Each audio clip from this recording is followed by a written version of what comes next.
T'es nul en cuisine. Viens, attends, on en parle après.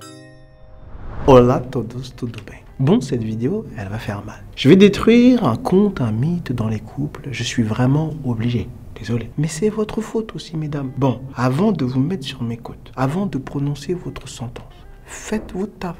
Je suis pas là gratuitement, je travaille. Alors, like, commente, partage. Comme ça, l'algorithme, il dit Patrick, il est bien. Patrick, il est bon.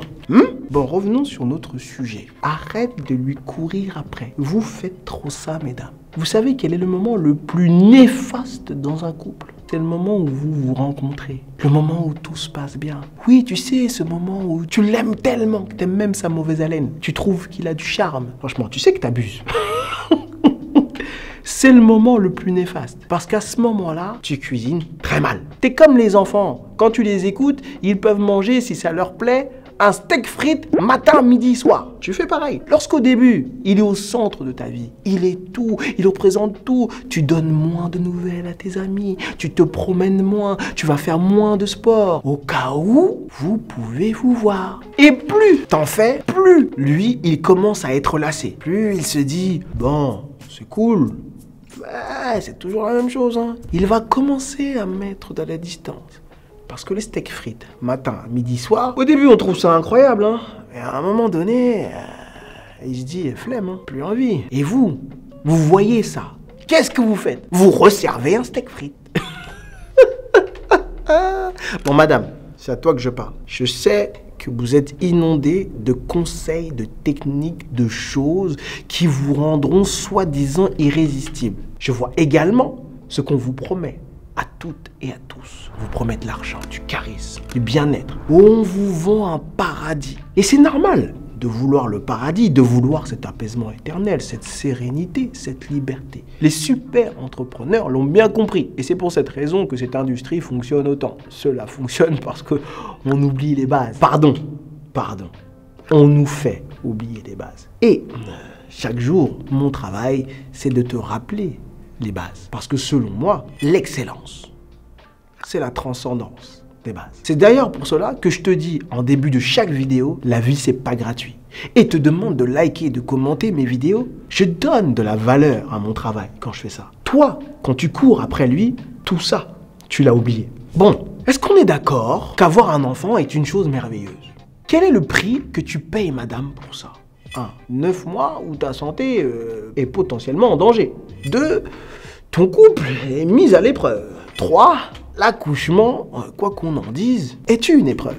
Mais après l'accouchement, si tout s'est bien passé, purée, c'est génial. Tu as un petit être qui te ressemble. Bon, génial pour toi, hein, mais pour lui, ça dépend de la tête qu'il a.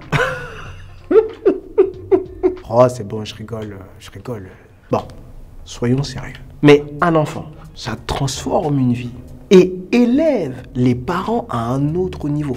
On est d'accord? Ok? Et on a parlé tout à l'heure du paradis. Quel est le seul moyen pour aller au paradis? Quel est le prix ultime à payer pour aller au paradis?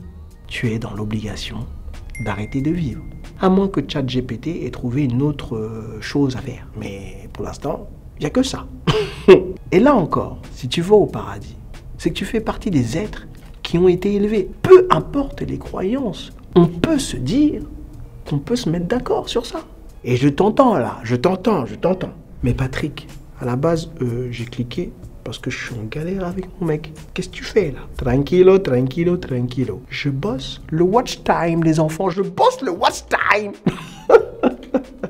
Tu me connais, je suis en train de t'amener quelque part, mais tu vas retrouver ton chemin. On a vu jusqu'ici ensemble que pour avoir un enfant ou aller au paradis, il y a un prix à payer. Et je vais me demander si j'ai le courage de payer ce prix, qui est au final une élévation pour moi. Je t'ai pris 2 exemples. Mais cette règle, elle fonctionne avec toutes les choses que tu souhaites vraiment. Fais le test et tu verras. Avec l'homme que tu aimes, eh bien c'est pareil. Le prix pour avoir l'homme que tu aimes, c'est que tu dois savoir mieux cuisiner. Calmez-vous, mesdames. Pas pour lui, mais pour toi. À ton avis, c'est quoi un plat ou un repas équilibré? On dit souvent qu'un plat sain, c'est lorsque tu as plusieurs couleurs dans ton assiette. La couleur du légume, de la protéine, du féculent. Il doit y avoir au moins 3 couleurs différentes. Et toi, ta vie, depuis que tu l'as rencontrée, il n'y a qu'une seule couleur, la sienne. Le prix que tu dois payer si tu souhaites être avec quelqu'un qui t'aime et te respecte, c'est celui-là. Écoute bien, madame. Plus tu aimes quelqu'un, plus tu souhaites avoir une relation saine, plus tu dois avoir d'autres centres d'intérêt que lui. Attention, attention, attention. Je ne suis pas en train de te parler d'une technique claquée au sol, vue et revue. Je suis en train de te parler d'élévation, de liberté qui élève la vie dans un couple. Te forcer à avoir d'autres centres d'intérêt que lui va t'obliger à affronter la peur de le perdre dans un premier temps. Ça va être dur.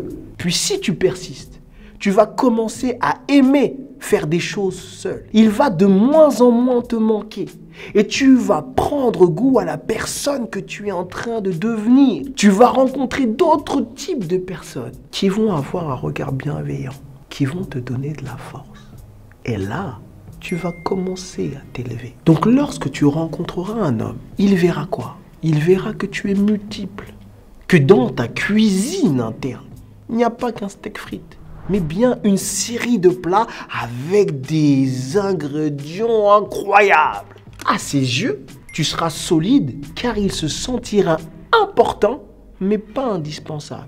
Si tu veux être avec un homme valable, il doit sentir cette confiance en toi. Mais madame, c'est quoi la confiance?